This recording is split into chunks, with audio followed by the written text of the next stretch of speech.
નમસ્કાર દર્શક મિત્રો, મિરર ઓફ ધી વર્લ્ડમાં આપ સૌનું હાર્દિક સ્વાગત છે।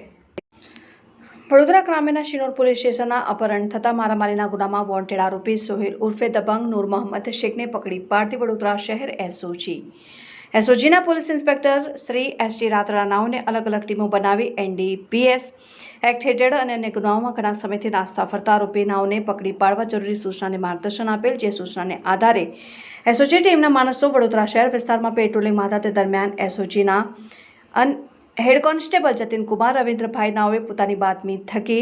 ચોક્કસ બાતમી હકીકત મળેલ કે શિનોર પોલીસ સ્ટેશનના અપહરણ તથા મારામારીના કેસમાં બાકી પકડવાનો આરોપી સોહેલ ઉર્ફે દબંગ નૂર મોહમ્મદ શેખ રહેઠાણ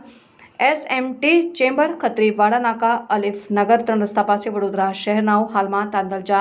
સનફાર્મા રોડ HCG કેન્સર હોસ્પિટલના ગેટ પાસે ઉભેલ છે, જે બાતમી હકીકતને આધારે બાતમીવાળી જગ્યાએ બાતમી મુજબના આરોપીને પકડી પૂછપરછ કરી વડોદરા ગ્રામ્ય શિનોર પોલીસ સ્ટેશનના રેકોર્ડ પર ખાતરી કરતા તપાસ કરતા સદર આરોપી શિનોર પોલીસ સ્ટેશનના અપહરણ અને મારામારીમાં સંડોવાયેલ આ 3 સુધી ગુનાના વોન્ટેડ, જેથી આરોપી વિરુદ્ધ